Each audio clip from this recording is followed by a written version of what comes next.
אתה יכול להתחיל, כן. Okay. I am Aryeh Halivni, along with Peleg Levy. I'm sitting with David Sidorsky in New York, Manhattan. It is November 30th, 2017. Thank you very much. What I'd like to do is to start from the beginning, or at least as far back as of the beginning as you can share with me. If you would tell me a little bit about your parents, your grandparents, if you knew them, where they came from, what they were like, what they did. Yes, well, that's always an interesting question. What is the beginning? When I think of my going to Israel in '48, I've always asked the question, where would I begin? And actually, I think I would begin with November 29th, 1947. But you're right, the way to begin is all the way back. My father came from Raigorod in what was Russian-occupied Lithuania, and my mother from Lipsk in Russian-occupied Lithuania. My grandfather from there too, but my grandfather decided, after being yeshiva bocher for many years, to make a change in his life. When he had 5 children, he went to Antwerp and learned diamond cutting. And he was going to move the family to Antwerp and be a diamond cutter. But after 3 months, there was no job. So this was in like 1912. So he did another 3 months, and there was still no job.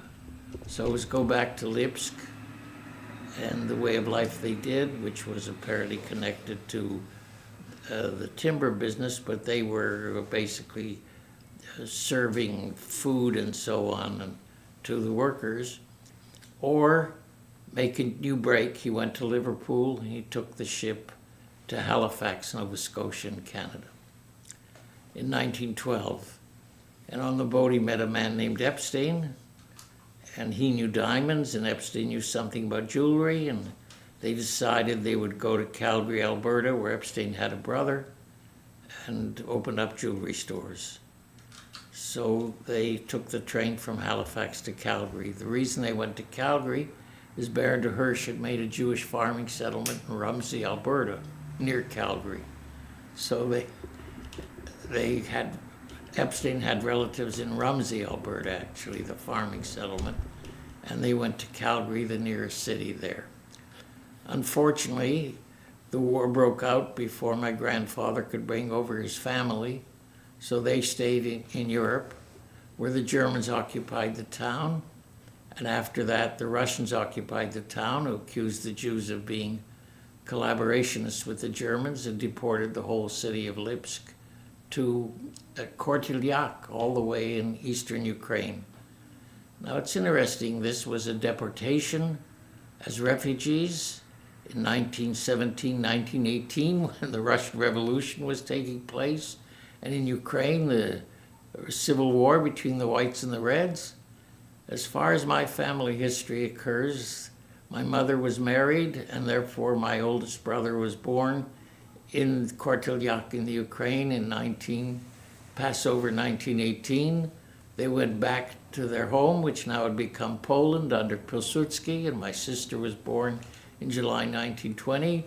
And then in 1921, 4 of the 5 children, which is my mother and her older brother and the 2 sisters, and my mother's husband, of course, my father, went all the way to Calgary in Canada to meet their father and be reunited. I was born in 1927 in Calgary, so the family was... What date? 1927. What date? What? July 7, 1927, in Calgary, Alberta. And we had a Talmud Torah, which I went to, and as a matter of fact, we had a very good Tarbut school teacher in kindergarten, Mrs. Stauffer, who taught me. I learned Hebrew when I was 4 years old, and then I went to Talmud Torah those years. And we celebrated Balfour Day on November 2nd from the Talmud Torah, and so on. and we were nominally Zionist, and of course, one of the brothers had died swimming in Tisha B'Av back in Lipsk, and I was named after him. So anyway, the family grew up in Calgary, which is a very Scottish-Canadian town, but it was then a cow town till they discovered oil. And then we had a intense Zionist Hebrew teacher, originally from Tzfat, and he decided, and I decided, which may have been a mistake in retrospect, that I should go study at the seminary at the Bet Midrash L'Morim in the seminary in New York. So I did that when I graduated high school. You went all the way through high school in Calgary? In Calgary, yes. And I should have gone to university in Canada because I had stood first in what was called the senior matriculation exams. But instead he persuaded me that I should go to seminary for Bet Midrash L'Morim, which I did, though I then went to college in the evenings from 1944 to 1948. The seminary faculty had very fine teachers. Some of them later at the Hebrew University, like Abraham Halkin, became a friend. And, Tzvi Sharfstein and Professor Talmudim Yoshua Ofsei, a very great Bible scholar, H.L. Ginsberg. So I enjoyed the studies there, and I moved over to secular studies in philosophy at New York University and later, of course, at Columbia. But I graduated, and that's part of the accident. I graduated except for physical education in January 48. So in that sense, I was a little bit footloose. I was out of college, except for the need to take physical education courses in the spring of 48. And I was teaching Hebrew school, but I could get out of that job if I went to Israel. So, 1 second. Yeah. People who were probably just a bit older than you were people enlisting in the army in World War II? This is the question. I was underage for the Army. In Calgary, I was in the Senior Cadet Corps, which had a Highland kilts as its, the Mackenzie tartan and Highland kilts as its dress uniform, though I never wore kilts. But we did a little bit of training with, but not even learning to shoot, just to present arms and so on. But we were too young for the Army. And indeed, the war ended in 1945. I was still 17 years old. You didn't go into the Army until you were 18. Did you have friends, though, who enlisted? Oh, many people were in the Canadian Army. Mm-hmm. And were you... My own brother, yes. Your older brother was... In the Canadian Army, yes. And were you involved in any kind of youth movements when you were in... Yes, we had a Zionist movement called Young Judea, and I was involved in Young Judea. And at the seminary, we had a Hebraist movement, Nor Ivri, and the Hebrew magazine Niv. I was involved in that. Interestingly enough, in terms of theoretical Zionism, the inevitability of historical inevitability of Jews going to Israel and so on, I ceased to believe in that before I went to Israel. I didn't go to Israel sort of out of a Zionist belief. I went out of the belief that Israel had to be defended against very strong forces. That goes back to November 29th. Why do I pick November 29th? Because a friend of mine, the student at the seminary from Montreal, who had been brought up, by the way, I knew her father and family in a Hebrew-speaking home from childhood, Shifra Schwartz. Her boyfriend, later her husband, Nahum, was working for what was called Land and Labor for Palestine. That was the organization that bought materials to send to Palestine for the Haganah and so on, even before the war. It could not send arms because of the embargo which Truman had imposed on both sides, but it was also recruiting people. And Nahum and Schiffer were friends. What was his last name, Nahum? I don't know. My friend was Schiffer Schwartz. I never learned Nahum's last name. Later, after they moved to Israel, Schiffer's still alive. He's dead. He was head of the Israeli Stock Exchange for a while, I understand. But I never learned his last name. I always knew Schiffer and Nahum. Surprising.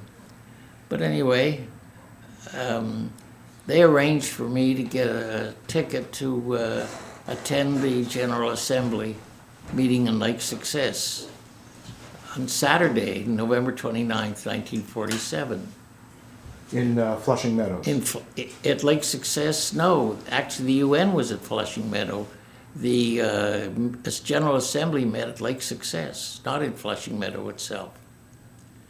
After the meeting, for example, we went to Flushing Meadow, which was where the Israeli delegation, Moshe and so on, were headquartered. But the meeting itself was at Lake Success. And there was a special train to Lake Success that Saturday, 12:06, if I remember, because I almost missed it. And we got to Lake Success, and there were quite a few seats available for Jewish people. And of course, everybody, the last couple of weeks, the resolution, the partition resolution, what is it, 180, had been, I don't remember the exact number of the resolution, had been tabled, had been postponed. That afternoon, they felt it would come to a vote. And we were quite excited. And the Latin American chairman, Aryeh or something, called the meeting to order, and they went down the vote. And when they got to F, France voted yes. And everybody broke into applause because that meant it would pass. It was not expected that France would vote yes because of its ties to Morocco and Algeria, but it did vote yes. And he said he would empty the room if there had been another outbreak, but everyone was happy and cheerful. And it went down to the end, and what was it? You needed a 2/3 majority. I think it was something like 26 yeses and 13 noes out of the 39, something like that. So they got the 2/3 vote that day for the partition. Immediately after and you were sitting in the audience. In the audience. Immediately after the vote, each Arab delegation got up. There wasn't a simultaneous translation then, but enough people around the audience knew some Arabic, so we got the gist of it whispered around.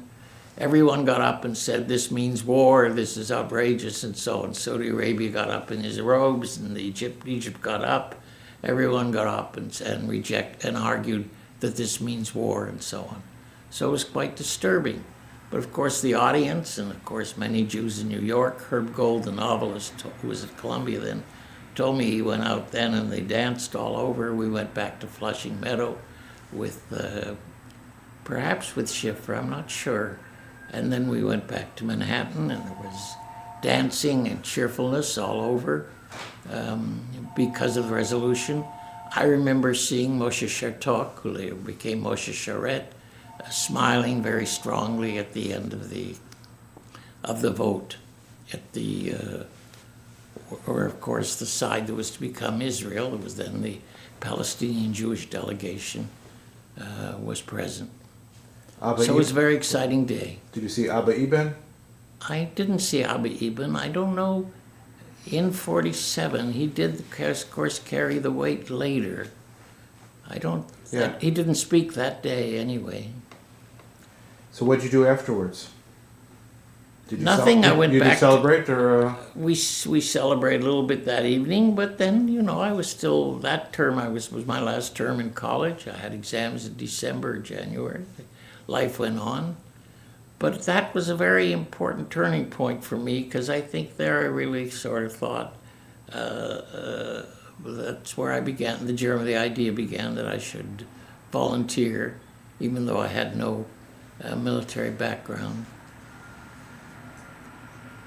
And then as the months went on, and there was bad news, as you recall, maybe you don't recall, but there was Israel made a very bad showing because, of course, the British were bottling up the Haganah at Mishmar Emek, and there were bad headlines about that. And then, of course, there was the terrible news on, March 19th or March 21st, of the reversal of the partition.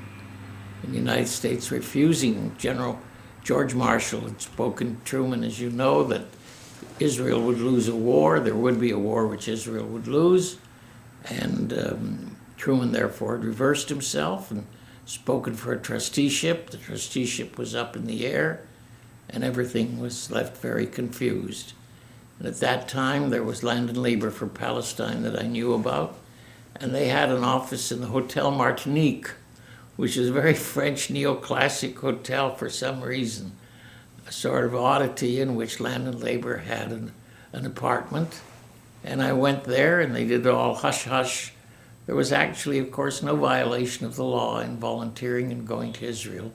There was a violation of the law if arms went with you because of the embargo, but there's no violation if persons were going, but they acted very hush-hush. And I went to the Hotel Martinique, and they registered me. And then a couple weeks later, I guess, I went to the Hotel 14, at 14, what is it, East 60th Street? There's a plaque there next to the Copacabana Club, where I was to be interviewed by Teddy Kollek to see if you were okay. And Nahum actually was working for Teddy Kollek, and he ushered me in. Teddy Kollek was lying like on a sofa with his eyes closed.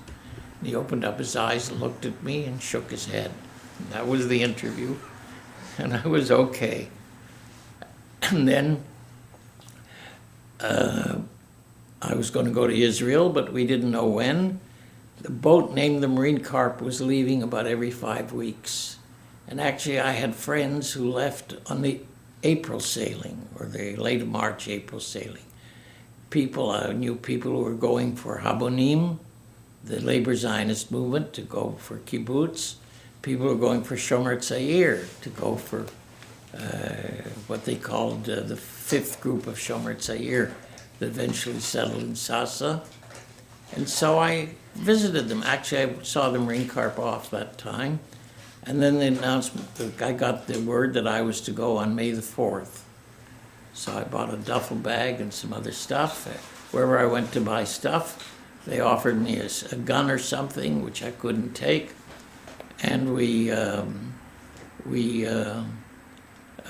got the tickets from Rosen Tours, which was doing it, I guess, for the Haganah.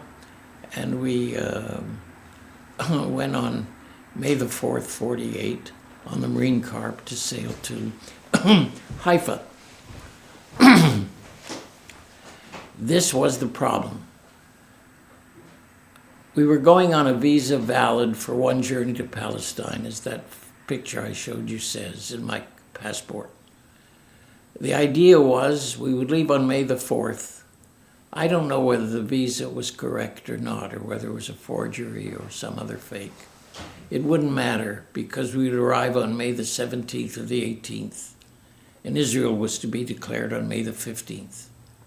So we had the visa to leave on May the 4th legitimately, and to arrive on May the 17th or 18th when our passports wouldn't be checked, and the visa wouldn't be checked, because Israel would be the state. There would be no state of Palestine to check the visa to Palestine. The catch was that the old peacetime route was New York to Athens, to Beirut, to Haifa, to Alexandria, to Palermo, back to New York. You notice when I said that, between Athens and Haifa came Beirut. And that should have been a signal. Well, anyway, we got to Athens and had a great day in Athens. I saw all the Greek things. I had my picture taken next to Aristotle's because I was a philosophy major. And Greece was in bad shape. There was the Civil War, and for $10 a taxi took me from one site to another for the whole day. And then the day after was May the 15th. Israel was declared, the whole boat, all the Jewish passengers some from Shomer Tzair, some from Habonim, as you mentioned to me on the phone, Mrs. Ahrens, and other people, other Jews who lived in Palestine, and going home, all celebrated. The Arabs who were going to Beirut and to Alexandria also got caught up in the celebration. The next day they were very embarrassed, especially their children celebrated with us, because a wave of joy went throughout the ship. Even the deckhands celebrated with us when the state was declared and the announcement was made that Truman had recognized the state, even that same time. But we realized we were going to Beirut, and we were worried about that. And several people spoke to the captain about going to Haifa first, but the way the route was arranged, we went to Beirut first. So here we were after May 15th, going to Haifa on May the 17th or 18th, but going to Beirut the day before. So we got to Beirut, and of course the Syrian army and the Lebanese army were there to meet the boat. I don't know to this day whether if we had locked ourselves in the cabins or in the toilet, or for that matter, in the bathrooms, if the Lebanese and Syrian army would have come on board and forced us out. But the American consul was there, and he suggested we should all listen to the Lebanese and leave the boat and accept that Lebanon declared war on Israel. They said all male passengers from 18 to 50 should get off. So we got off, including on that boat were 23 Israelis who had been trained to be the radar for Israel. One of them had been a student at the graduate student at the seminary, Aryeh, who had Aaron Engel, but he changed it. His name was Hebraicized to Aryeh, who had trained to study radar. The head of the radar unit was not on the boat with us. He had gone to Israel separately. That was Moshe Ettenberg, a professor of electrical engineering at City University, who was even jokingly called Moshe Radar, who was head of the radar unit for Israel. But these 23 people were the trained radar unit, were all on board the boat, and now we got off. We hoped we would just stay overnight and then get back on board and go to Haifa, but instead we were put on trucks and drove. It's only a 3-hour drive, but for some reason we drove all night and got in the morning to Baalbek. Baalbek is a beautiful place. It's a famous place. It's the largest Roman antiquities in the Middle East. The name is Baal, for the Canaanite god Baal, and Bek is short for Bacchus, the root of Bacchus, the god of wine, a Roman temple over built on top of an ancient Canaanite religious site, and it had 3 great pillars of Jupiter standing up, and underneath a Heliopolis. Indeed, we often asked our Lebanese captors in the internment prison where we were to let us visit as tourists the great site, which they never did, of course. But Baalbek is over a valley, the Beka, and then Bika in Hebrew, and then, of course, the Sanin Mountains, which in May, the middle of May, were still snow-capped, though they melted the snow each day as we went. This internment building had been built by the British to intern people by the Free French, British and Free French, to intern Vichy French during the Second World War. And it was a large sort of prison with very large rooms. Each one could have we were 69 people from the Marine Corps, so 3 rooms of 23 each. Then there was a separate room where the Lebanese Jewish community was interned.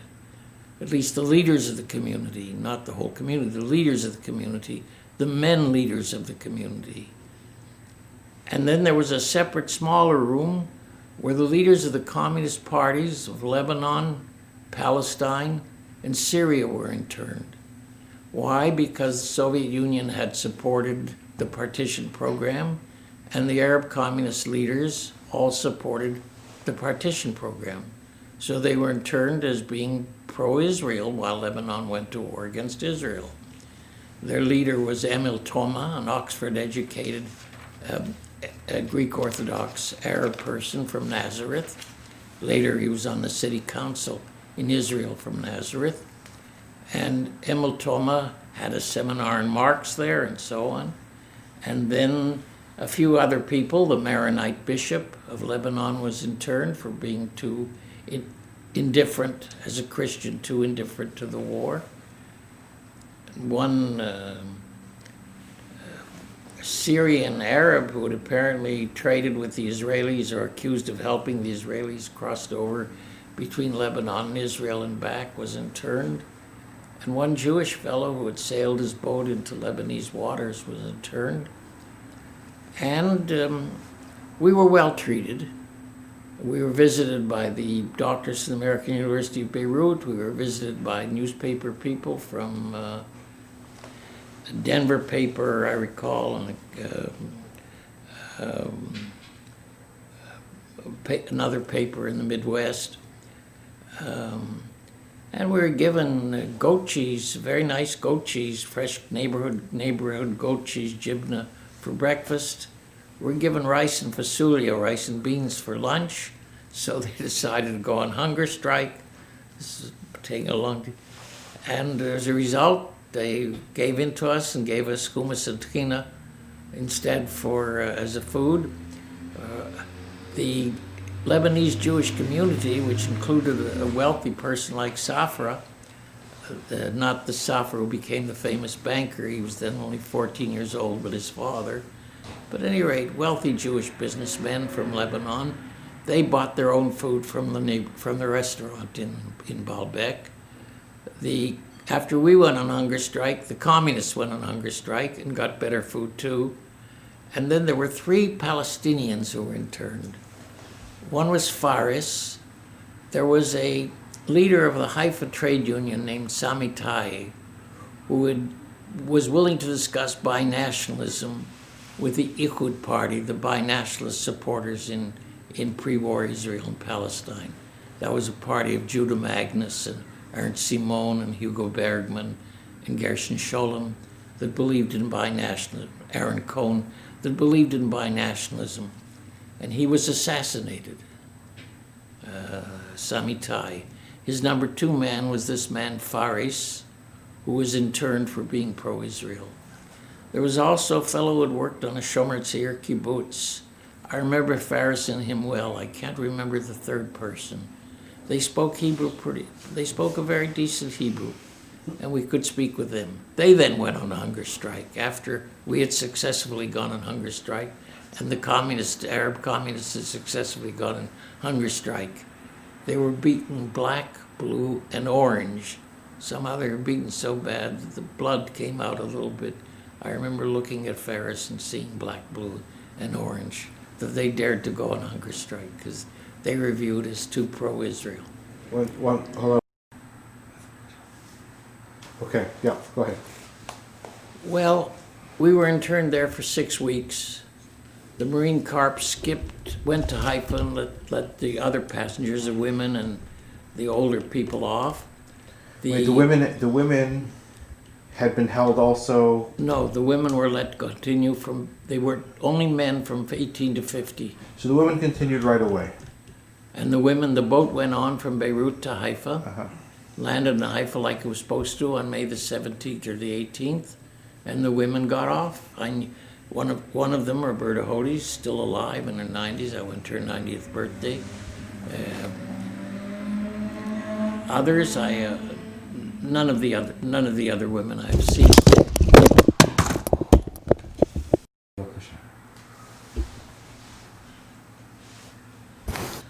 The women had gone on the boat. The Marine Corps had gone on from Beirut after we had been dropped off, and the other passengers, the Jewish women who were headed for Haifa, had gone off to Haifa.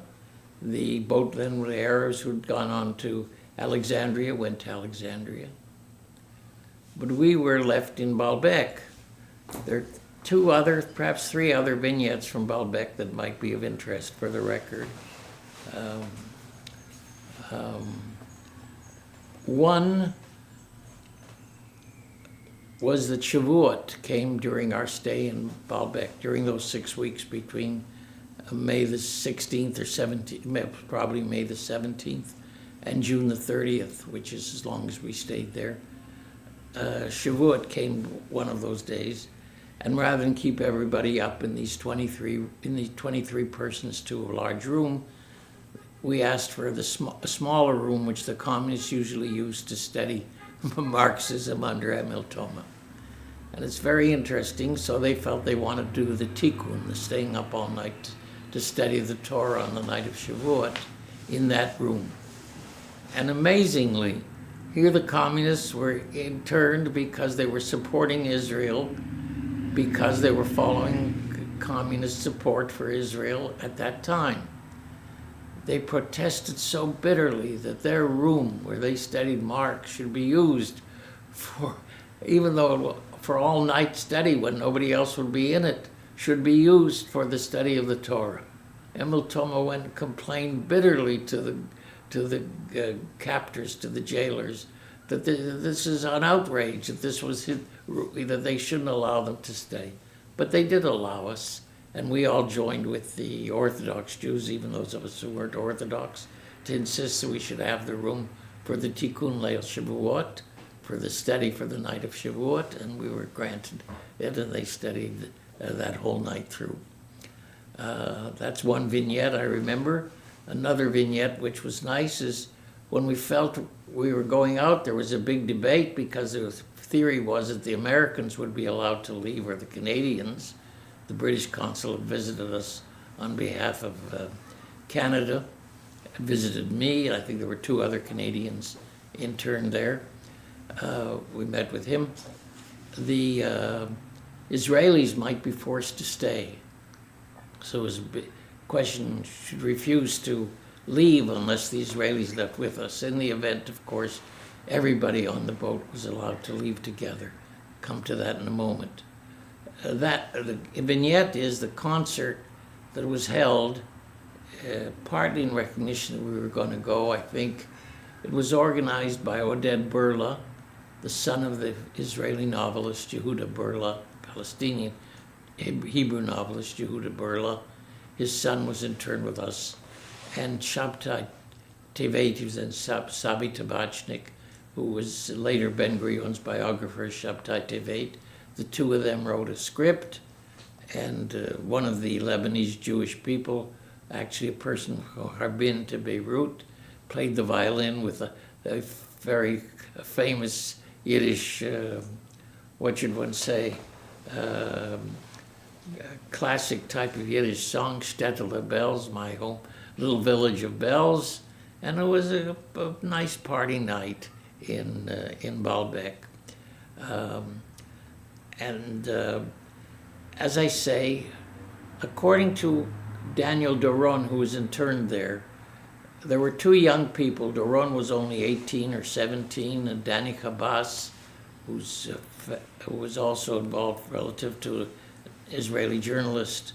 Daniel Chabas and Daniel Doron were underage and were going back to family in Israel or in Palestine, and they were interned they were good friends along with a Polish Jewish man who had been a sternist, Lechy, man Asher. And Asher was completely free because there was nothing he could do. He couldn't fight in Baalbek. So he would sing little Polish songs to us. We had tea, like a kumsitz, a little tea in the afternoon with Asher.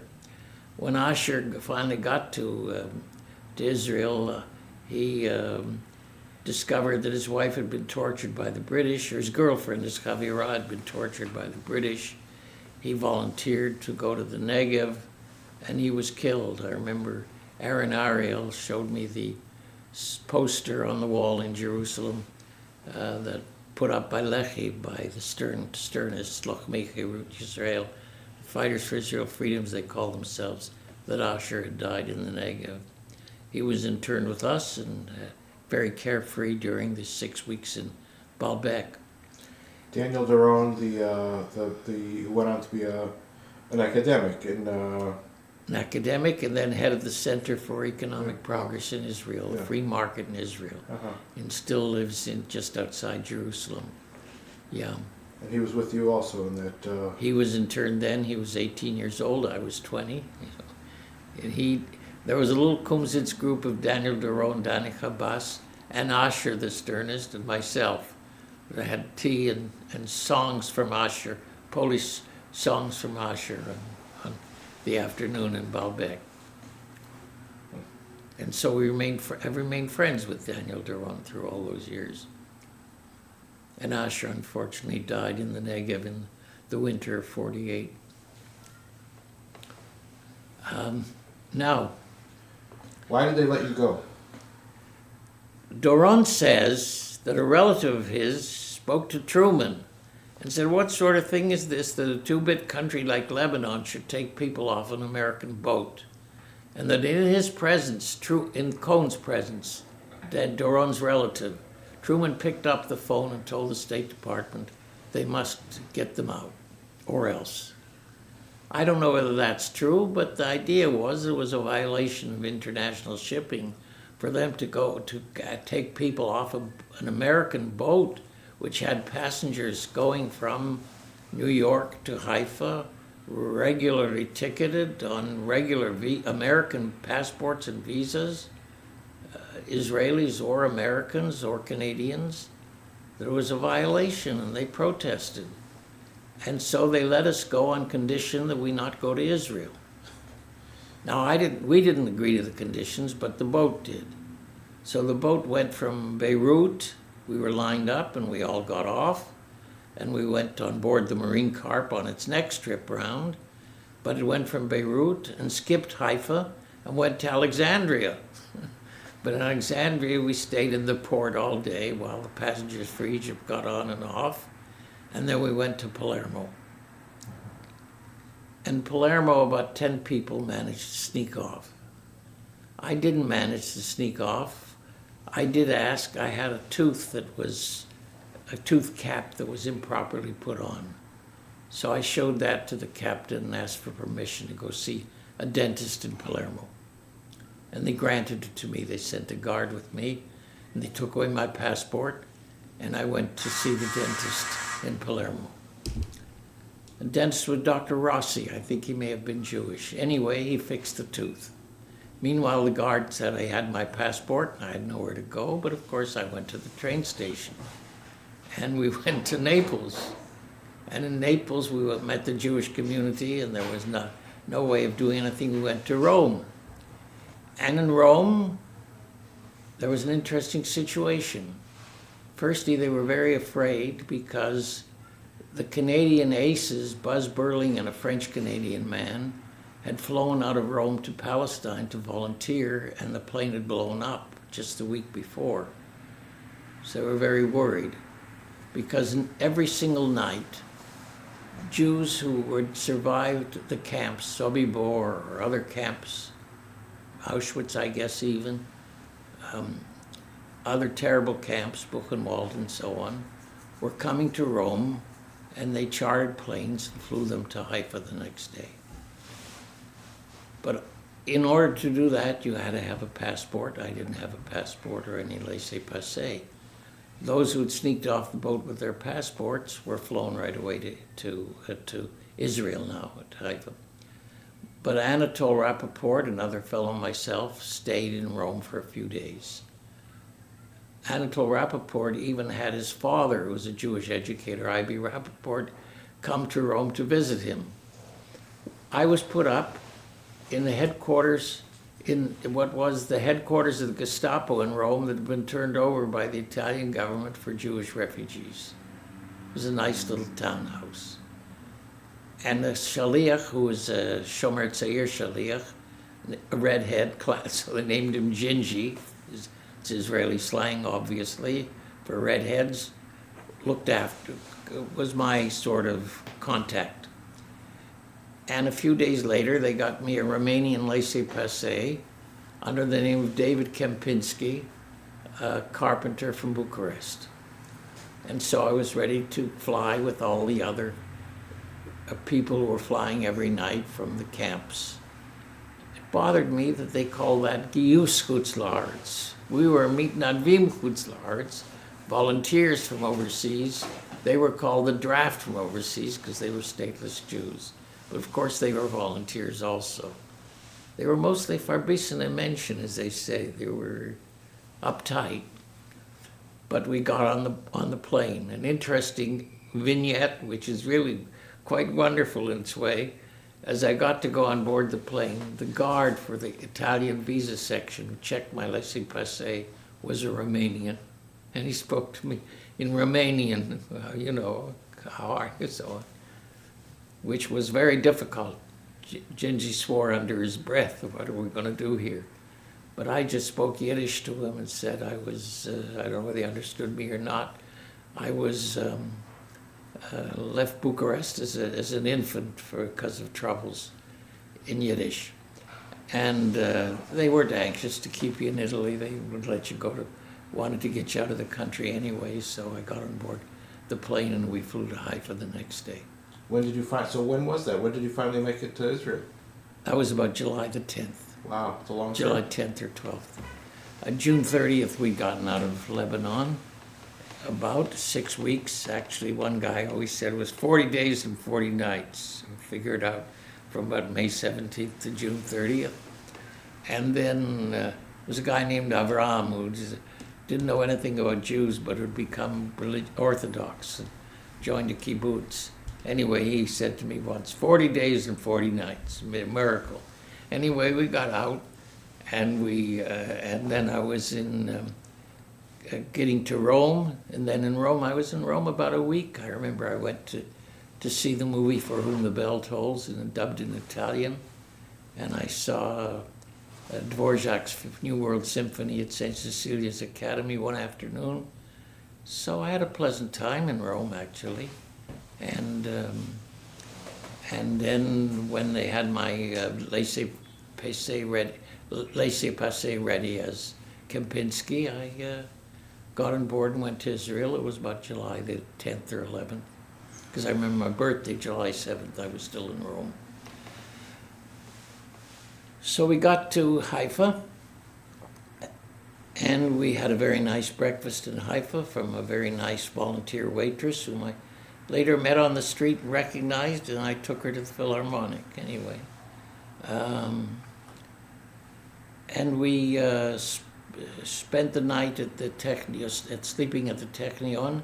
The next day we had a cab to take us presumably to Tel Litvinsky to be inducted into the army. There were two people. Norman Schutzman was there. How he got there, I don't know, but not my way, and myself, and we were put in the cab to go. The cab driver was a clever man. He said to himself, apparently, here are two healthy-looking young American Jews who have volunteered to help Israel. Well, I'll take them to where they can be of greatest help. So instead of taking us to Tel Litvinsky, he took us right away to the part of the Negev where the Egyptian army was attacking. And he took us there, and there was a lull that day, and he took us to the commander, who was a veteran of the Israeli army from the Palestine Brigade in Italy, you know, that fought with the British Eighth Army during the Second World War, and a very young Israeli in shorts who was his assistant. And he invited us, Norman Schutz and myself, to have tea and so on. And he told us that he was in a difficult situation. The Egyptians were shelling him all the time. He was worried about having enough to come back. But that he was in a lull today. He was happy to see us. And then he told the driver, no more kunsim. I remember hearing him say, no more kunsim, no more tricks. You know where you're supposed to take them. So he didn't take us and put us right away into his unit. Well, he was very hard up for people. Instead, the driver drove us to Tel Litvinsky, where we would be inducted into the army. So that begins the story in the Haganah. I got to Tel Litvinsky on like July 12th, and I was inducted in Tzahal that day. And I met there a fellow I knew from a Hebrew-speaking camp in Canada the year before, whose picture is with me in that frame I showed you, Bobby Eisen. And he had volunteered, along with Irving Matlow from Toronto, who was a friend of his, whom I didn't know. And they had gone to France, and then from Marseille had sailed to Israel, and they'd arrived about the same date. So we met there on July 12th in Telodvinsky, and were inducted in the same day. And the next day, Leonard Bernstein came with the Israeli Philharmonic to play a concert. And that was an interesting day because he played something, and then he played Beethoven's Pastoral Symphony. And while he was playing Beethoven's Sixth Symphony, an Egyptian Dakota plane came out to bomb Tel Aviv. And it passed over Telodvinsky. And I worried because the 23 guys who were the radar unit were still sailing the whole boat back from Alexandria all the way to New York. And then when they got to New York, they turned around and went back to Israel. But they hadn't got there yet. They wouldn't get there till some time. I met the boat when it arrived with my friend Aaron Ariel and other people from that group that we'd been in Baalbek together. And I met Asher too, and so on. But it hadn't arrived yet. But the radar went off, or the warning went off for the airport, the Egyptian Dakota. And obviously it could carry only one bomb or so, and bombed in Tel Aviv. But then it circled around near Telodvinsky. And the all clear would sound, and then Bernstein would continue with the Sixth Symphony, the Pastoral Symphony. And then the air raid would sound, and we would all climb into the nearest sort of shelter, little hole. And then the all clear would sound. That happened about 10, 12 times. Meanwhile, there were a couple girls. One was Iraqi, one was Yemenite, who would be in the same shelter with us, and we sort of flirted with them while we just talk. I mean, while in between every break, the symphony, and then going in for the break, about, as I say, 10, 12 times. And Bernstein was committed to finishing the symphony, and the Dakota plane was fooling around. I don't remember which one came first, that he finished the symphony and the Dakota plane left, or an Israeli Tiger Moth, this little single-seater, two-seater airplane, very tiny, passenger plane got up to challenge the Dakota, and it left, and Bernstein finished the Sixth Symphony. But anyway, he finished the symphony successfully. The Dakota went away, and everything ended happily.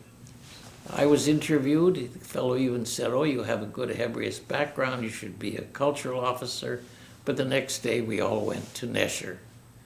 Nesher was north of Haifa, in the Galilee, and that's where we were to be stationed. There was a 72nd Battalion of the 7th Brigade, which had an A Company, which spoke Yiddish and consisted of European Jews, a B Company, which was English-speaking, and that's what we were assigned to, a C Company, which was the Altalena, the boat that had tried to smuggle arms into Israel for the Irgun under Begin during the truce, and they had all been stopped by Rabin, and one person had been killed, a person who'd left Israel after being accused of killing Arlosarov in 1934, a man named Stavsky, had been killed on the Altalena. But they got off, and they were all drafted, and they were C Company of the 72nd Battalion. They had a Shomer Tzair officer whose nickname was Luxi, and they marched always to a song which cursed Ben Gurion. It was Altalena Ben Gurion, Altalena Ben Gurion, Altalena Ben Gurion Yoptfoyama, which means bad words for Ben Gurion. Anyway, they were C Company. D Company spoke French and was Moroccan. So that was the Moroccan Jews. So that was the 72nd Battalion, which we joined in Nesher. And we were to be trained And our training officer was a Marine drill sergeant named Monroy, a mercenary who complained that he wasn't getting paid, his wife wasn't getting paid regularly back in Florida. But he was, you know, a regular Marine drill sergeant. Now, the 72nd Battalion was one of 3 battalions in the 7th Brigade. And the 79th Battalion was the one which had armor and was better organized. The 71st was a little worse than ours, infantry battalion. We, the 72nd, were an infantry battalion. The 79th was an armored battalion. And they had just captured, before we joined it, Nazareth.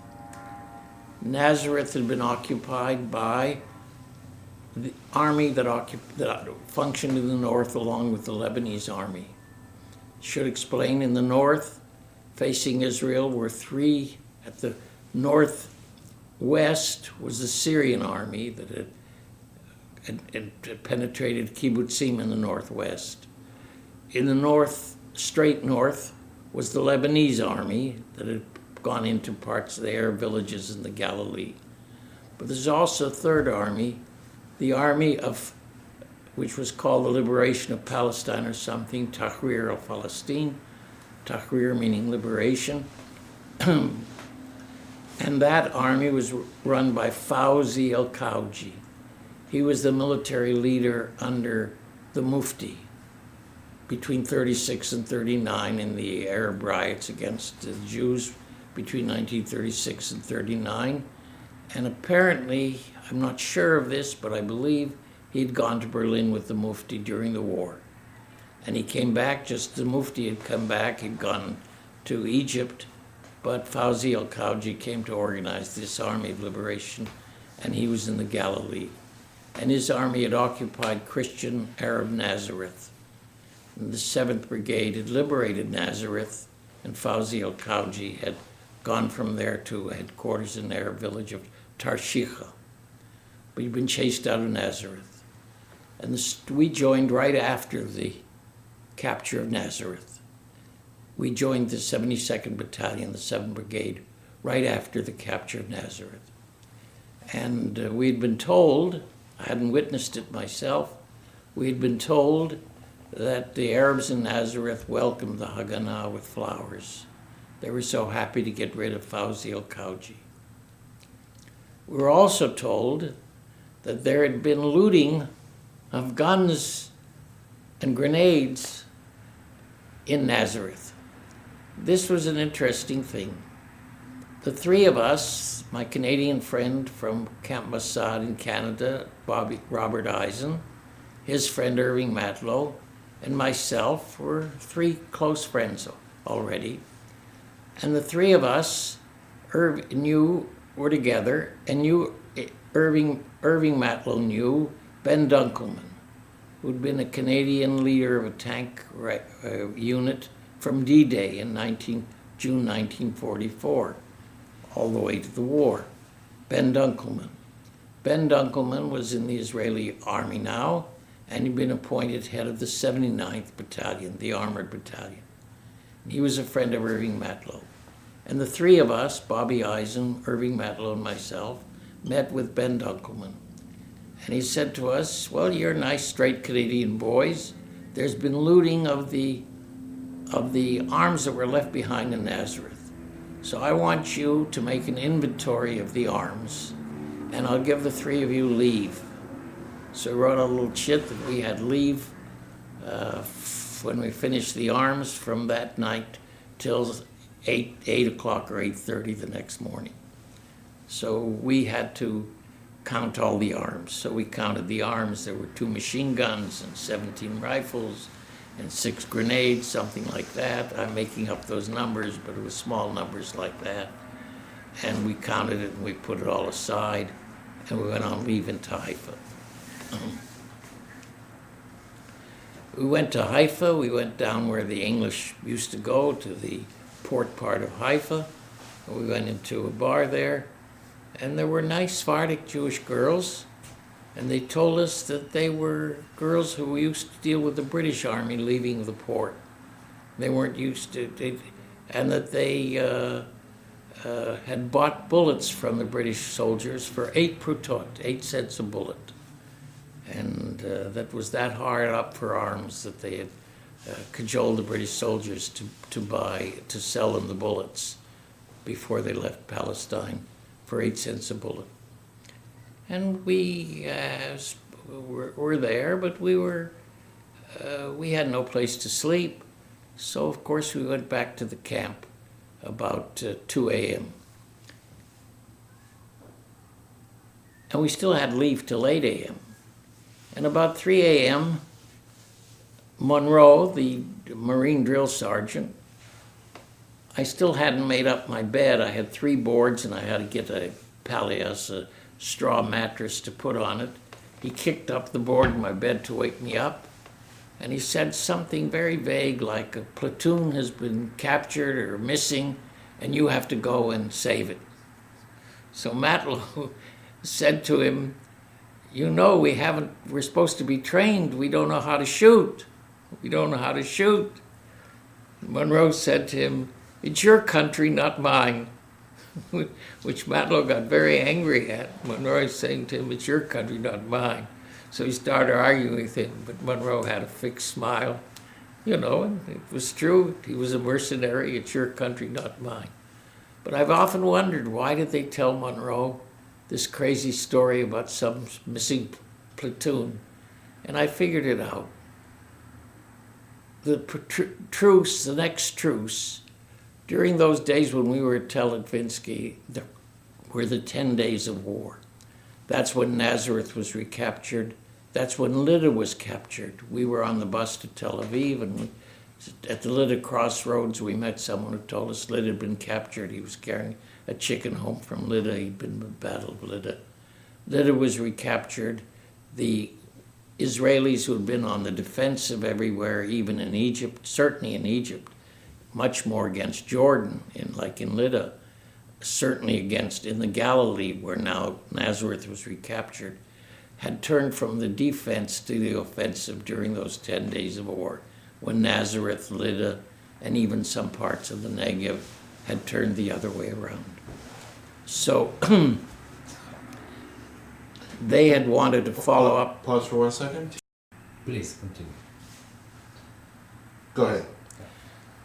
The army had wanted to follow up the capture of Nazareth against Fawzi al-Khalji by chasing him out of his headquarters in Tarshiha, perhaps giving him a fatal blow. But the truce was coming. So if they attacked him that morning, let's say the truce, I don't know the exact hours, but presumably the truce was to start at noon or at 8 a.m. If they attacked at 6 or at 7, they wouldn't be violating the truce, and yet they could attack Tarshiha.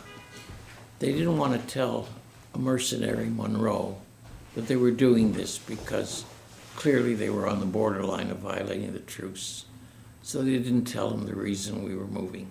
So we were in a sort of fog. We were going for some missing platoon, which doesn't make sense. So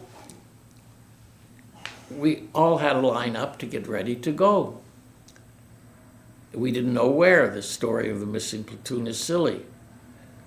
B Company had a lieutenant officer in charge whom we had nicknamed Buffalo Bill because he wore guns on either side. I was still washing my face and brushing my teeth. Irving Matlow and Bobby Eisen were lined up. I was a little late. And they told me when I got there that Buffalo Bill had started crying and had said he had lied about his background. He had no military background. He couldn't be an officer. So that also was a rather inauspicious beginning. They took him off. And very few of the officers were around because they all knew that the truce was coming the next day, so they'd gone home. They'd gone home. There was no use going. There was going to be a truce. But here now someone had decided that they should attack Tarshiha just before the truce. So we didn't know that. We just knew that Monroe's story, we were going for a lost platoon or something. So we all got into trucks, we were given stuff. I was given a Lee Enfield rifle with Sten bullets that didn't match. So I said to the quartermaster who gave it to me, I don't know whether I can use this anyhow, but this isn't very helpful. He said to me, oh, it's latrine all over again. That's the first time I heard the word latrine, which is another story. But anyway, we got on, and Monroe, to his credit, got on last, a guard of his truck with his rifle and ready to go as a good Marine. And we went. We didn't know where we were going, but we went. Presumably the truck drivers did know where they were taking us. It was a humorous drive. I sang some Hebrew songs, so they all thought I was scared, but it's just a night, you keep your spirits up. We had 2 Englishmen from Yorkshire in the same truck as I. One was named Mark Cumming, who had beautiful mustaches. The other was a new Englishman who had a summer bowler hat, which was very funny, a typical businessman. A winter bowler hat is itself a classic, but he had a summer kind of bowler hat. And he said, well, you're singing to keep your courage up, but don't worry. Later tonight, it'll be either you against the Arab grappling hand to hand, and your adrenaline will work and you'll come out all right.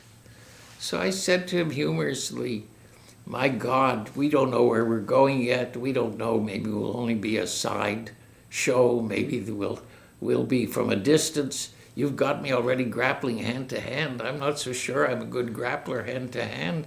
It might not. If it's grappling hand to hand, I might not come out on top. He looked at me and said, oh, you're a defeatist. That's not the right way to go. But the truth is he felt this was really wrong, and actually he didn't stay in the unit. He must have arranged to go home. But anyway, we went on. We passed a bridge, and there was a big smell of cordite. Somehow everybody knew that this was where Yechiamites had blown up a bridge. Is this true or not? That's the way the rumor spread through the whole group. We got off and waited. It's now about 5 a.m. The sun is coming up. We're standing there. We don't know where we are. We assume we have to go into action. And a kibbutznik comes along riding a bicycle, going past us peacefully. So he said to him, what is this? He says to us, so we knew what was going on.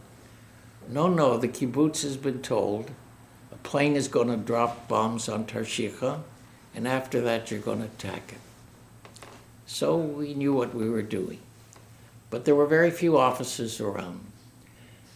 And nobody communicated. As I said, A company spoke Yiddish, B company spoke English, C company spoke, it was Altalena, they spoke Yiddish and Polish, D company spoke French. Bobby Eisen, Irving Matlow, and myself, as Canadians, knew French and knew English. All 3, they were graduates of Toronto Talmud Torah, and I was of the seminary. We all knew Hebrew, and we all knew Yiddish.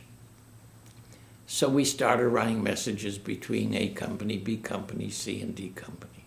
So we became the signalers between the companies. 8 o'clock came and there was no bombing of Tarshiha. 9 o'clock came, we weren't attacking. 10 o'clock came, suddenly the officers all come. They had been called back from where they were home and so on, all excited and angry. This wasn't supposed to happen. We were not supposed to attack Tarshiha. Another unit was, and it was called off because of the truce. The most we were supposed to be at Achziv, to be a flanking unit in case the people of Tarshiha ran toward the sea instead of running north toward Lebanon. So we got up in the buses and we drove to Achziv, which was an abandoned Arab village in the Galilee, which later became the Habonim Kibbutz Gesher Haziv, whose foundation I attended. But anyway, we went to Achziv and nothing happened. There was no attack on Tarshiha. We came back. But as a result of that day, Matlow, Eisen, and I became the corporals, acting corporals. We never got official recognition of the signals unit of the battalion. And a man named Maurice Waldman, a Canadian from Saskatchewan, who had been in Baalbek with us and been in Rome with me, but flown, whom I knew, had had good Canadian military experience and tried to escape from Dieppe 4 times, and be recaptured 4 times. But anyway, Maurice Waldman, became the sergeant. And a person who'd been in the Givati Brigade, Canadian Army, knew something about signals. Sidney Halpern became the officer. So we had a signals squad set up with Canadian sort of non-commissioned officers, Eisenmattel and myself as the 3 corporals, Waldman as the sergeant, Sid Halpern as the officer, set up in this 72nd Battalion. And that's what we became. We went to school to learn. We had courses there to learn Israeli code, and we got walkie-talkies weighing 38 pounds on our backs to carry the messages between the companies. So what had been an accident of our running messages outside Tarshiha became regular. And we developed a signals platoon. We were the corporals and the sergeant and the officer, but then we had a very mixed platoon. We had like 3 Bulgarian Jews, one Michael Weisberg became a corporal and the sergeant. We had 3 or 4 Polish Jews, the youngest young 18-year-old Tzvi Ferenc from what was called Kibbutz Buchenwald. It later changed its name to Kibbutz Lochmei Gataot. We had 2 slightly older men, Dornier, Polish Jew, and Scher, also Polish Jew, younger than Dornier. We had another Polish Jewish man who'd been in Beitar as a boy, Yakimovsky. We had an older Bulgarian Jewish man who shouldn't have been in the unit because he was older, quite a bit older, maybe even 40, who always wore a jacket and was dressed differently, never really integrated in the unit. We had a Yemenite Jewish man, Yehudi Cohen, who had an Iraqi Arab man, Shabbatai Naim or Naim Shabbatai, never sure which was his first, which was his last name, but a very humorous person. We'll come to him. And so we developed a section that was training. And between like July 15th and the end of October, we did training. We walked up and down the hills. Monroe left. The second in command of the unit, who had come with General Marcus, who was an American non-Jewish officer, left. But we got a new battalion commander eventually. I don't know exactly when he came, Lichtenstein. I don't know his first name, but he was the commander of the battalion, Magad, Mafaked Gdud, Lichtenstein, later Nursela. And we had a number 2 in command, who was old Hagananik Ben Ezer, and we from his regular kibbutznik from the guard of the kibbutz. We had a shalish, an adjutant, who was a sort of accountant type of person, who was the right sort of person for the job. So we got organized as a battalion, and we did training.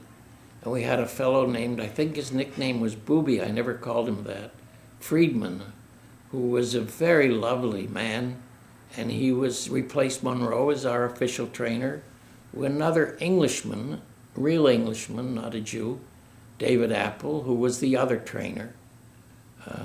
There's a story behind Apple I'll come to, but story behind Friedman, unfortunately, too. And we did training. We walked up and down the hills of Galilee. We got Sten guns to protect ourselves as al-Hutaim, as wireless people. We learned code and learned how to send messages between the units. Did anything dramatic happen in those weeks? Well, the following thing happened. A few of the people, led by a Jew from London, a sort of Cockney Jewish type, Harry Blackman, said, "We don't want to do all this training. We came here to fight." On the southern front in Egypt, they were fighting. As a matter of fact, Anatole Rappaport, whom I mentioned, had been in Rome with me, waiting while we waited to fly to Rome. I met him in Tel Aviv on leave one night. He was in Shualei Shimshon. These were the people who got jeeps, and put a machine gun on charge of the Jeep, and then drove into the Egyptian front line shooting these machine guns. And they had the nickname Shoalei Shimshon, the foxes of Samson, from the historic story in the Bible of how Samson had loosed the foxes with fire to set fire to the fields of the Philistines. So they were Shoalei Shimshon, which is a very risky thing to do. Indeed, the casualties were apparently highest in the Negev. Now, I mentioned the airplane that had bombed Tel Aviv. As a matter of fact, the day after that day at Teletovinsky, when we listened to Bernstein play the Sixth Symphony, I had gone to visit Sylvia Ettenberg, the wife of Moshe Ettenberg, who was in charge of the radar, and she said that plane had dropped a bomb on Schenken Street, down the street from her, where there was a big crater. And I was in Tel Aviv another time when there was an airplane attack, and the bus just stopped in the middle. We had to go look for a shelter. And I was in Haifa once with an air raid, and we should have gone into a shelter. Instead, I was in Cafe Werner in the Hadar, and we all just turned off all the lights and they danced, and it was quite a nice, defiant evening. But the point is that during that month, during July and August, the Egyptians would raid Israel, but after August it was the other way around. The Israeli Air Force was stronger than the Egyptian Air Force. Raided Cairo once, and it stopped the air raids on Israel. Do you know about an additional concert by Leonard Bernstein in the Negev? No. No, okay. Actually, I'd met Bernstein later on, talked to him about that, but I started talking to him about his assistant conductor, who was a friend of mine. He got so excited about it that until he was called away to get his honorary degree, I didn't get a chance to tell him I'd heard that concert. Too bad. Always regretted that. I was teaching at Hebrew Union College then, and we gave Bernstein an honorary degree, and so I met him. Well, anyway,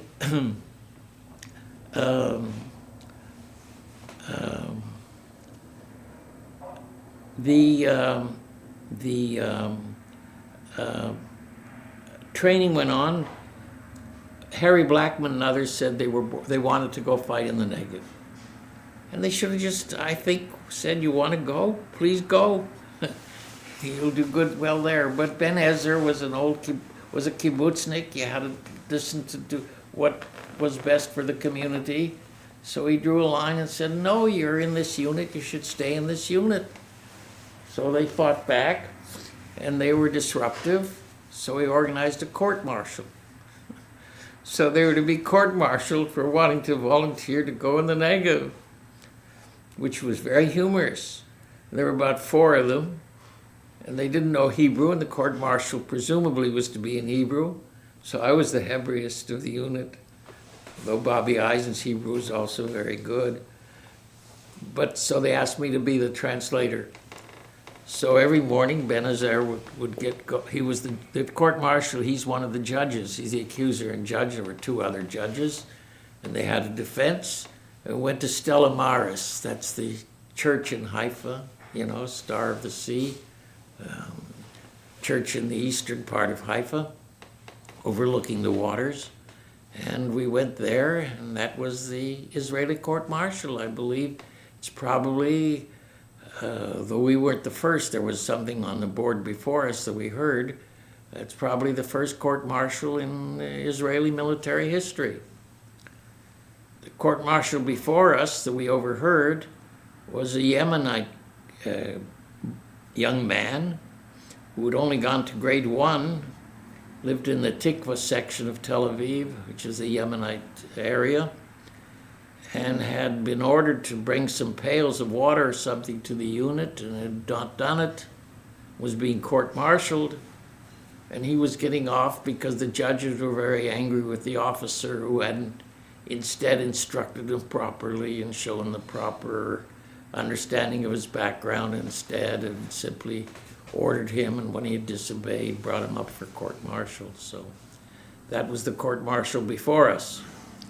And then it was our turn. And we had a very attractive Israeli student of the law as our defense counsel. And they did it in English, so I was the Hebrew translator, but they did it in English. And he kept on finding the facts, beginning, I put it to you. And Ben Ezer said, what is this, I put it to you? And he said, oh no, the British law under which we're working says in cross-examination you begin, I put it to you. So he put it to you on all these questions and so on. And that was to be the court-martial. It lasted day after day for about 4 days. Suddenly, on about the 4th day, there was a call in our unit. There were Arabs attacking from little villages. Birva was one village, a third village whose name I don't remember. The first village, Birva was the second. The first and strongest village was Tamra. And so we had to go to silence this uprising of the Arabs in Tamra and Birva, especially Tamra. We didn't need all of us. Eisen was picked to be the signaler for the unit going. Ironically, the brigade headquarters said that instead of Sidney Halpern being the officer, they wanted a more seasoned Israeli named Nahum to be the officer. So Nahum is the officer of the signals unit. Bobby Eisen, as the wireless operator, went to Tamra. Tamra was a disaster. I don't know how many Arabs there were, but the decision was made to attack them with bayonets. So they went to attack them with bayonets. And of course, here's a generalization, that whenever the Haganah, whenever Tzahal planned an attack on the Arabs with strategy, coming from the side or from behind and circling or above and to the side, it was successful with little losses. The Arabs either broke or in some ways succeeded. When you attacked head on and the Arabs were fixed in their position, you suffered losses. This was true at one place, they said, where the Russians had advised Dayan to attack. It was certainly true of Nasser at Fallujah, where they attacked. Nasser held. And was true at Tamra, where 3 people were killed and 8 or 9 were wounded out of a unit of about 30 people attacking. And they attacked and successfully succeeded in running past them, overrunning them. Then they had to withdraw the next day under fire. Nahum, who had lost many of his friends, he says earlier in the war, exposed himself to fire while he retreated. Bobby Eisen apparently did wonderfully well in retreating carefully. There was a young fellow from Toronto, 18 years old, called Eager and Ready, who was killed. As a matter of fact, 3 people were killed.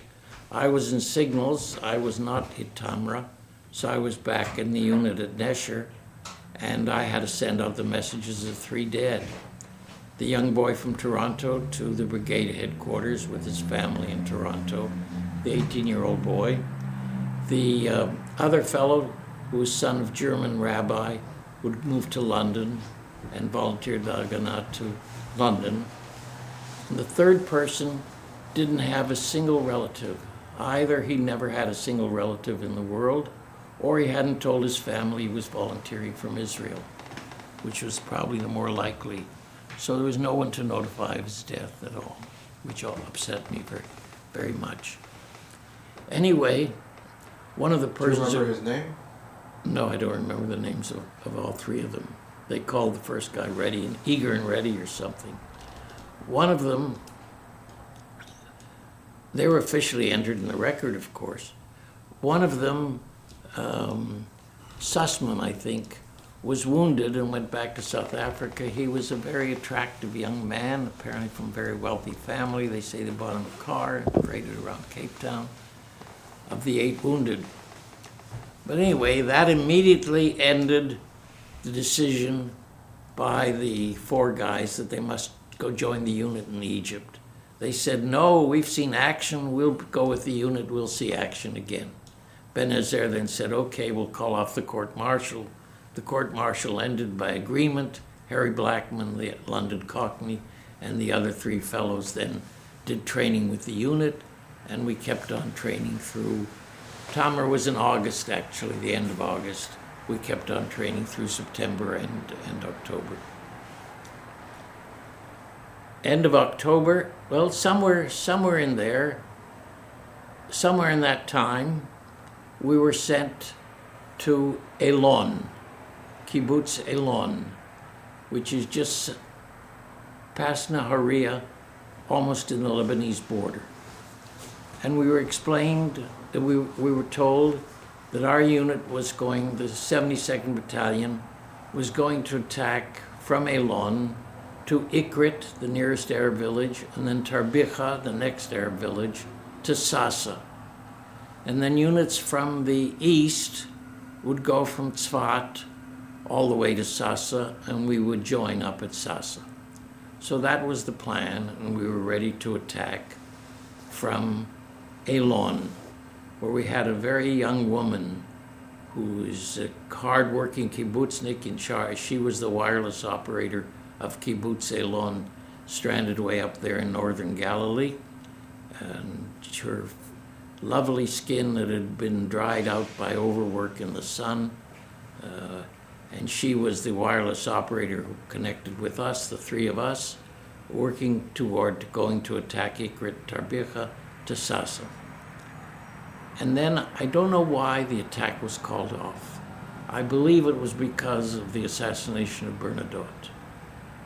And the attack was called off, and we went back to base. But we then moved from Nesher to Samaria, from Samaria to Tzfat. And we were in Tzfat in October when the same plan was done, except this time other units, Oded and Carmeli, the 2nd Brigade and the 11th Brigade. I think the Israeli army consisted of 12 brigades then.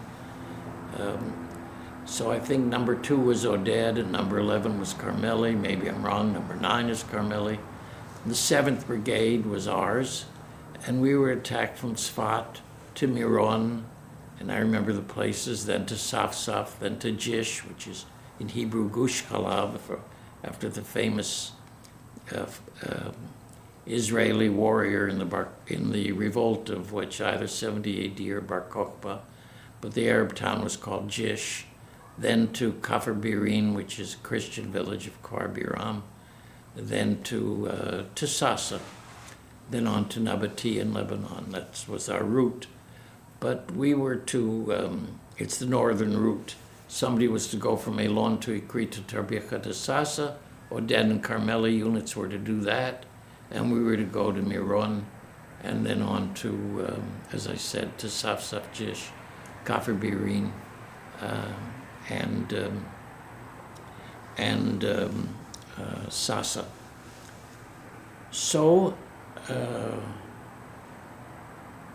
that night, the attack started in the night. Liechtenstein, the battalion commander, picked on me to be his wireless operator. And his idea was that we would find a high place and he could, through me, connect to the wireless operators for A battalion, A company, B company, C company, D company, in capturing Miron and moving on. It turned out to be not such a good idea. Partly my defect, but mostly because the units, as they attacked, especially in Miron, B company in Miron, which was the lead company really, as they got close to the Arabs, didn't want to talk on the radio or signal, they wanted silence. So here we were. Why had Liechtenstein picked me? I guess he had seen that I was a bright boy and was unknown, concealed as a bright boy, and he'd spotted me and felt I could do it for him. He hadn't recognized that, although it's true I was well-read and all the rest, but I was mechanically not very good. And these wireless radios were mechanically very deficient. and would often break down. I wasn't good at repairing them. Indeed, the one I had that night was breaking down. But I got Reuven Gur, who was our rode a motorcycle for us, our motorcycle person in the signals unit. He was a grandson of a man named, I think, Gorodetsky, who'd done a Hebrew dictionary. Anyway, he was very good mechanically, so I got him to help me, and we fixed the radio, but I think that made Lichtenstein worry about confidence with me, but I managed to communicate. Matlow was with Schutzman. Schutzman was then the officer of B Company, and Norman Schutzman, and Matlow was his wireless operator. But they didn't want to speak because they're very close with the Arabs in Miron. And there were two numbers, I remember 612 and 615, to capture Miron, and they were not giving out the signals. But they did. The whole night they waited outside Miron and didn't attack, and Lichtenstein was impatient. But apparently the Arabs in Miron finally heard that there was rumbling in the back and they were going to be encircled. So they started to break, and that's when the 72nd Battalion B Company captured Miron. Miron is, of course, a famous village which now gets hundreds of thousands of people visiting for the grave of Rabbi Shimon Bar Yochai there every Lag Bomer. But anyway, Miron outside Tzfat became the first place that was captured by the 72nd Battalion in the Galilee against the army of Fauzi al-Khouji. And they broke and ran. We didn't attack Tarshiha. The idea was to capture the road north of Tarshiha, and that Fauzi al-Khouji would have to escape or be encircled. So the next place after Miron was Safsaf, and that was captured just rushing through. And then the next place was Jish, which is Gush Chalav. And there was something interesting. Ben Azar ordered the trucks all to be receive new gas, because they would run out of gas. But this made them a very attractive target for the Arabs in Fauzi al-Khouji's army. So they started setting up mortars to shoot at the trucks which were being regassed. Now the brigade, the 7th Brigade, had a wireless operator and a jeep, trucks that were being moved off. We didn't walk in this attack, even though we trained by walking all the time. We all drove in trucks all the way. So the trucks were being regassed and the mortars were shooting at them. The first mortar landed, and I hear Yossi Stern says to me in his slow German Hebrew, "David, ani niftzati." David, I'm wounded. So I rushed over to him, but he got up. We all fell on the floor when the first mortar landed. But he rushed up. He got up before me, before Bobby Eisen and myself. Both Bobby Eisen and myself fell to the ground when the first mortar landed. It's sort of instinctive reaction. But Yossi Stern got up more than us and ran for cover. We were chasing him. He has shrapnel somewhere in his body. I don't know where, but he's wounded with shrapnel. So Lichtenstein came over to me and said, send a message on the battalion jeep, the jeep with the big wireless to brigade. Now it's not clear why he wanted that message sent. Presumably he wanted to say, as you think of it as in good terms, as the units are going to make it to the next target on time to be, so the attack from both sides, the pincer attack, can go forward. On the other hand, to some extent, he might have been covering the fact, he was arguing with Ben Azar, that this had made them a target for the mortar attack that could have hit some of these trucks while they were being gassed. But anyway, the message he told me to send was timed. It was either 1:21 or 1:26 p.m. that afternoon. The trucks have been regassed here at Jish and are moving on to our next target. I had to put it in code and send it. This was not as simple as it seems. as I tell it to you, because the mortars were, the big antenna was a signpost for the mortars. I don't know why the mortars didn't hit the antenna and would have killed me, but they landed just to the right and just to the left. Either they were targeting it just to the right or just to the left, or they were missing. But anyway, they landed just to the right and just to the left, even though the first one had hit Yossi Stern and put shrapnel in him. I wasn't hurt during the time it took me in that Jeep to send that message before I went for cover. So I did that, and meanwhile, I could see that the trucks were still not off while we said that they were. But they were getting off, so it was half truth or 3/4 truth, and they got off, and the mortars didn't hurt any of the trucks, and we got off and did go to the next place after Jish, though that was a very tense time, and it's one of the only 2 times that all the time I was in the 9 months I was in Haganah, and only twice could I have been killed. That was one time. So from there, and Yossi Stern was all right. We visited him later. I don't know where the shrapnel hit him to this day. From there, we went to the next town, which was Kafr Birin, which was a Christian village which had been evacuated in advance. Later, they complained that they weren't returned quickly enough to that village, and my old professor and friend of Yichud, Ernst Simon, took up the cause that they should have been returned sooner. But anyway, Kafr Birin was an historic place, Kfar Biram, and I remember Liechtenstein and others pointed out the archaeological signs for the synagogue of Kfar Biram, which was from way back from, I don't know when, the 2nd century or something like that. And from Kafr Birin, we went on directly. But now I had no unit. Matlow was with the B Company, and Liechtenstein was not having me.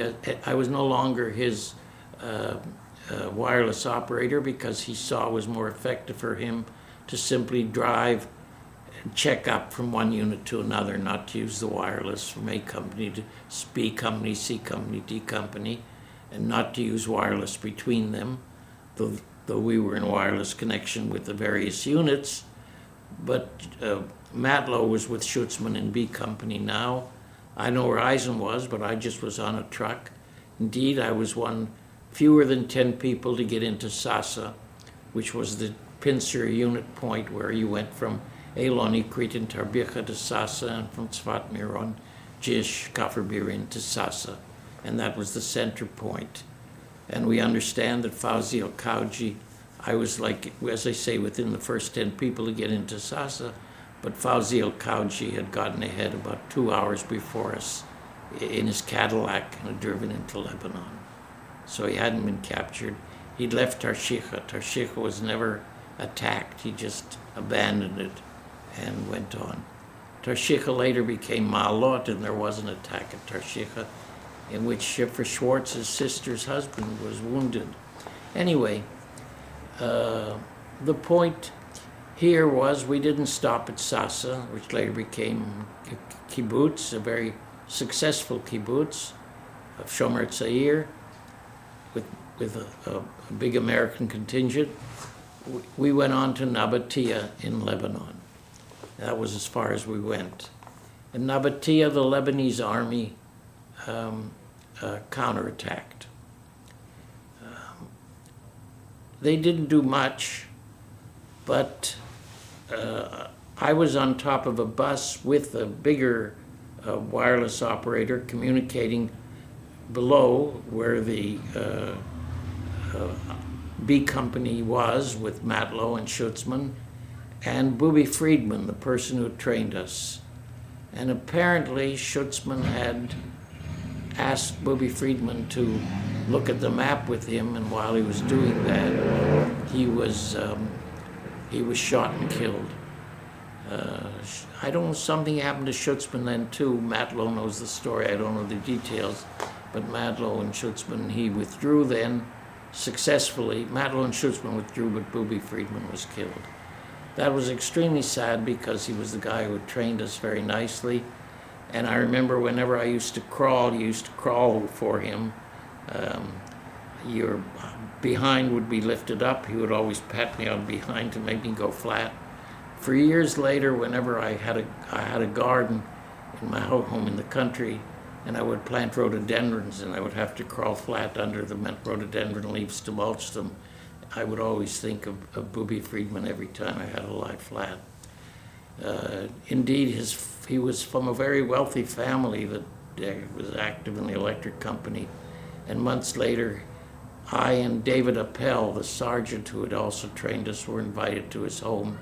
His father had set up a sort of shrine in his room. His girlfriend was there, a very attractive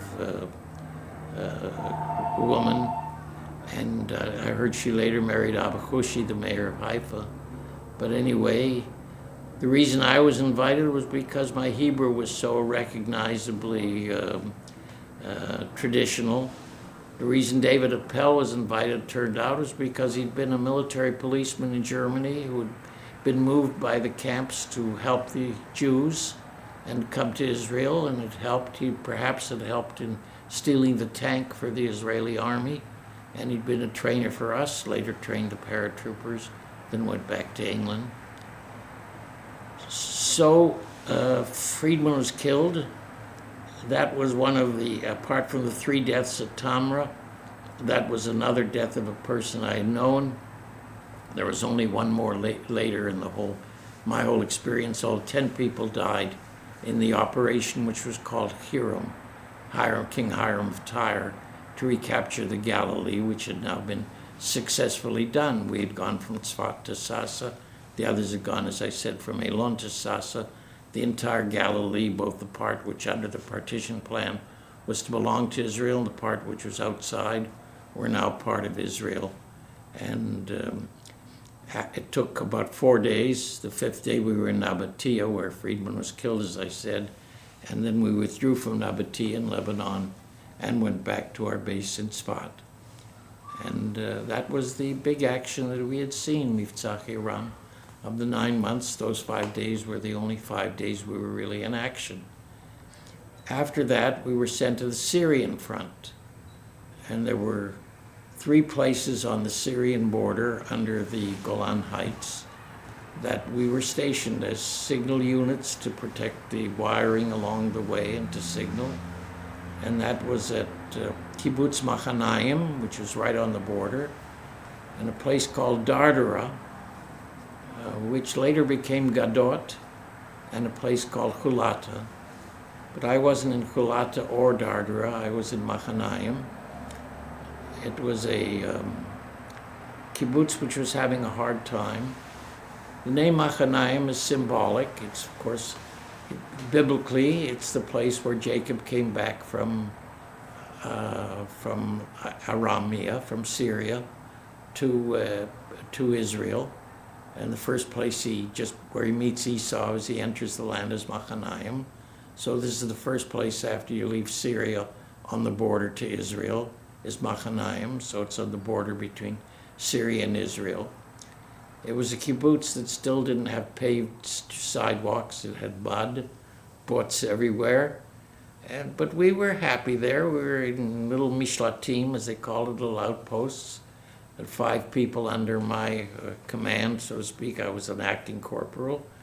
And we looked after the wiring for the kibbutz all along the way. The sad thing was that one person in the reconnaissance unit, there was a reconnaissance unit named, I think, Shlomo Balter, though I may be confusing his name, walked that wiring for the reconnaissance, and he stepped on a Syrian mine and died. His father was a Harley Street physician from London, came to visit Liechtenstein, took him to the place in Machanayim where he died, took him back to Tzfat for his funeral. I met the father just to say hello. But Shlomo Balter was one of the few people in Machal, that's a generalization, who were strongly Zionist. He used to sing Hebrew songs as he walked along the route. Another one of the people who was with us who had the name Ben Chorin ran into a Syrian officer and walked back along the wiring. But other than that, we never ran into any trouble in Machanayim. Actually, the only trouble we ran into is we started getting short food rations, and we couldn't understand why. And apparently the kibbutz secretary said he wasn't getting paid for the food rations. It turned out that the person who was arranging to pay the kibbutz for our food for the Haganah was an English volunteer who had been a bookie in London, and he was gambling with the money and cheating. So anyway, they didn't arrest him or jail him. They sent him back to London, and the situation straightened out.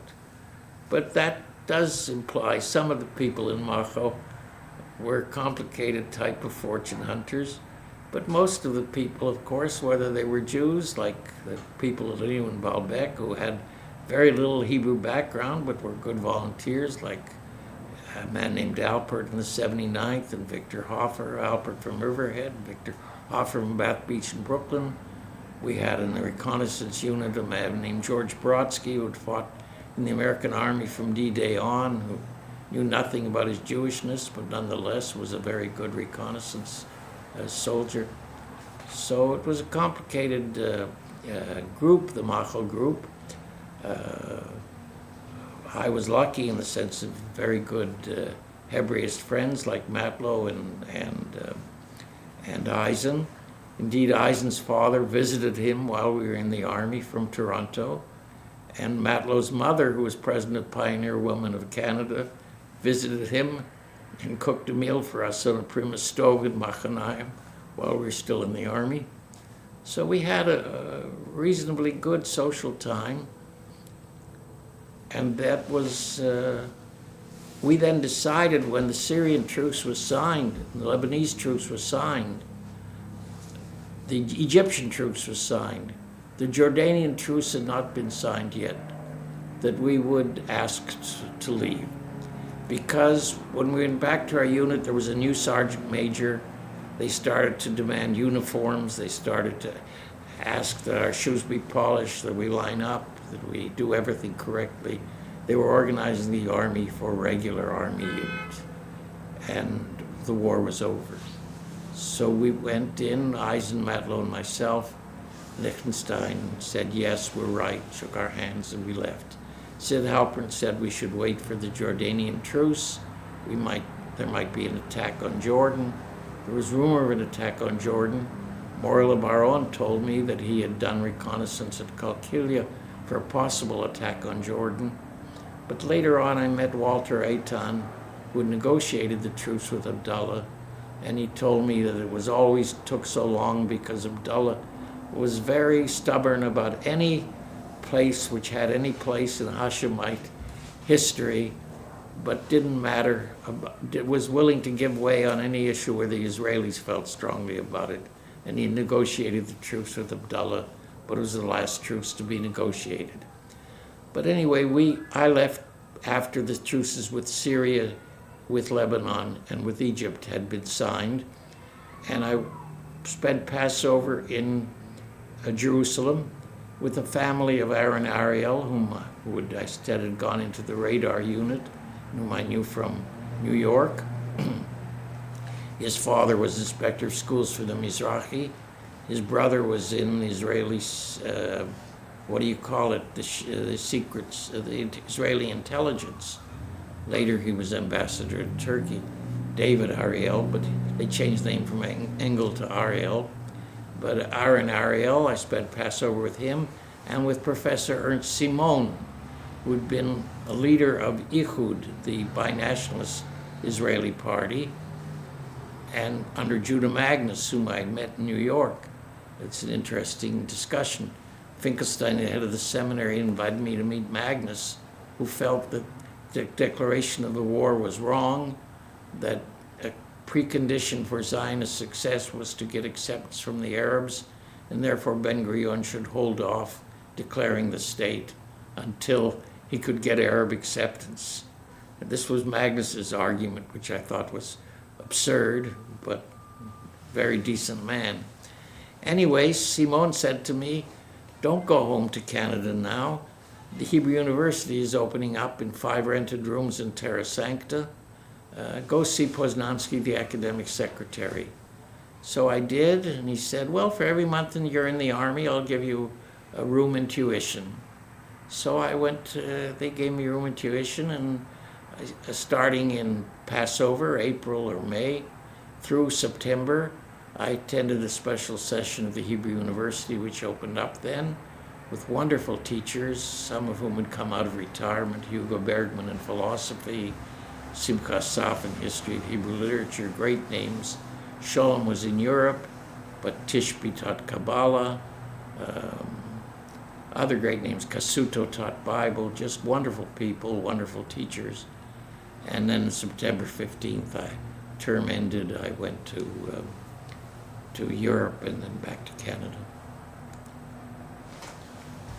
You went back to Canada instead of going back. You had been in New York, though, previously. I'd been in New York. I went back to my family in Canada. Then in the spring term, I went back to New York. I was offered a job teaching at NYU right away, and then I transferred to Columbia. And I started teaching part-time at Columbia in '54, and I became full-time at Columbia only in '59, and I taught at Columbia from 1959 till for 54 years. Always in the philosophy department? Always in the philosophy department. I was chairman of general education, some other things, but I was always professor of philosophy. Well, instructor and assistant professor, associate professor, professor of philosophy, yeah. I taught Fascinating. Jewish philosophy only one term at the Jewish Theological Seminary. Only one term in Jewish philosophy? The whole time? Yeah, I didn't specialize. I learned, one of the things I did at the Hebrew University was I studied Arabic with Rivlin, who translated the Quran into Hebrew. And then I continued to study Arabic with Moshe Perlman.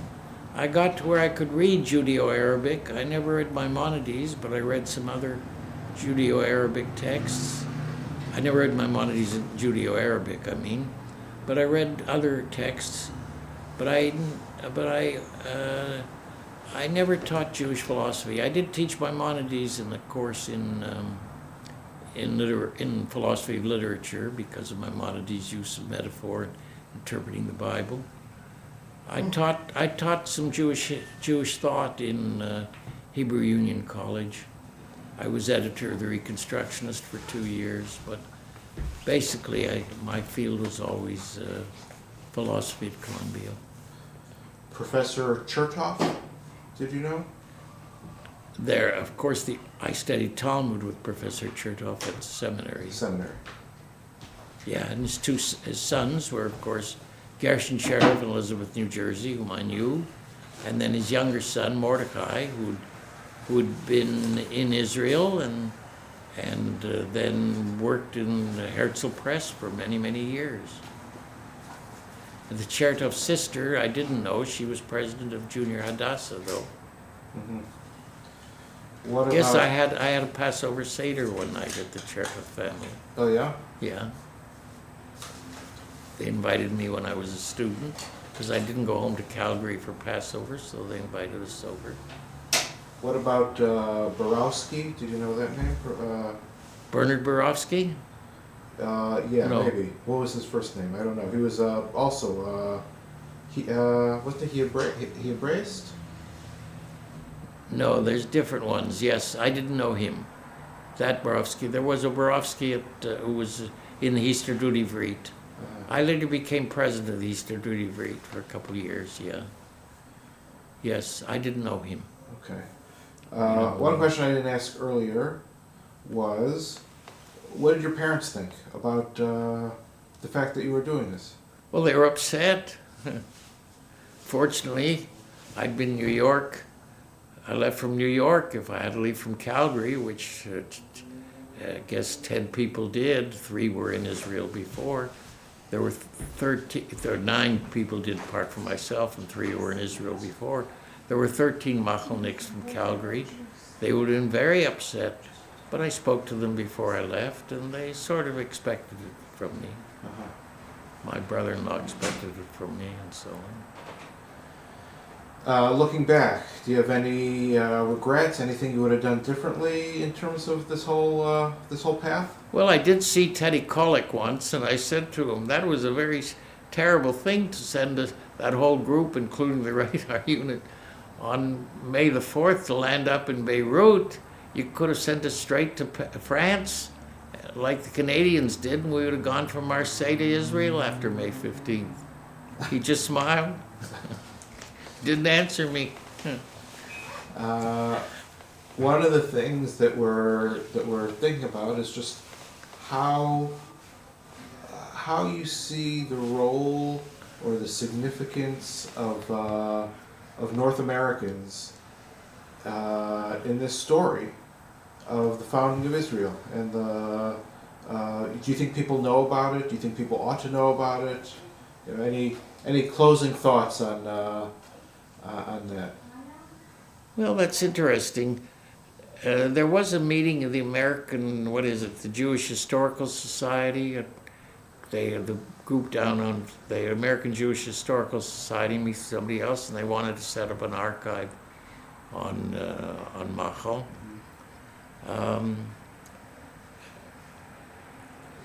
Of course, the big question is the relationship between Israel and American Jews. That's, of course, a very difficult and deep question. Obviously, Israel, it's an insoluble question in a way. I once wrote, it's one of the President's seminar, that Israel in some ways expects the American Jewish community to see it as the center of the Jewish people. And of course, that is not the way American Jews see Israel, because they don't see its sovereignty as their goal. On the other hand, American Jews expect Israel to see it as a Jewish community, and that is not the way Israel sees American Jews, as a strong community in a world of Jewish communities. They see it as a Galut community, or as a community that should in some ways be supporting Israel as secondary to the sovereign Israel within the Jewish people. And this is a very difficult bridge. I did do a study on the relationship between Israel and the American Jewish community, and Bert Gold of the American Jewish Committee after that decided he would make his project the setting up of a continuous study group between the American Jewish Committee and Israel. And they've been doing all sorts of programs. I was on the board for 10 years or so between Israel and the Jewish people. Now, this was a special circumstance. It was very difficult. The leadership of the American Jewish community did not take the work of Machal to heart. To some extent, the Canadians did and the South Africans did. South Africans, particularly in the Air Force. But the leadership of the American Jewish community didn't. That's why the Machal group from the United States was such a mixed group, but did not have strong leadership from the leading Zionist families of America. And I suppose to the degree to which you would want not military participation, but participation in other actions, it would be good if you could do that. Elmer Winter was asked by Golda Meir to help organize American Jewish capitalists for Israel, and he did do a good job, I think. But that is a very difficult problem in which it takes a great deal of thought on how you would structure improved relationships between the American Jewish community and Israel, or whether you can succeed in doing that. All right. Well, this was fascinating. Yeah. Thank you very much. Thank you. I really Were there, ran on. were there any other academics that came out of Machal? Yes, there's a guy named Klausner, who was sociologist at Philadelphia. Mm-hmm. I don't know too many. I guess not from the. That's from the seminary. I think I was virtually the only one. And the same is true from Hebrew Union College, I guess. Yeah. Lawrence Kohlberg. Did he go to Machel? He was involved in Aliyah Bet. Yes. Well, the fellow who later, his father was a big anti-communist, but he was at Harvard. Yeah. Yeah, I knew him. I didn't know that. We met together. We spoke together at Dartmouth once. I have a whole theory on that. That I think that is people are ignoring. Kohlberg's major contribution is the idea of moral development. Yes. In the highest stage of moral development, being the ability to recognize that there are times that call for an action that may perhaps his whole thing is should Heinz steal the drug? That's his classic case. Yeah. And then whether you do an illegal act for a higher moral calling. Well, Aliyah Bet was clearly an illegal act for a higher moral calling. Yes. It would seem to me that would be somehow have contributed to his own thinking and understanding about what he ended up being dedicating his life to. That's interesting. Yeah. My own. Yeah, well, that's interesting. Yeah, I didn't know he was Aliyah Bet. He didn't mention to me. I guess he didn't know I was in Machel. We were together on a panel on ethics and so on in Dartmouth College. We both flew to Dartmouth together. And actually we went socializing afterward. He had a relative or somewhere at Dartmouth. We went together there. That's the only time I spent with him, though I think his father lived in 845 West End Avenue here. His father, I think, was a very active, wealthy person involved in anti-communism. Interesting. Yeah.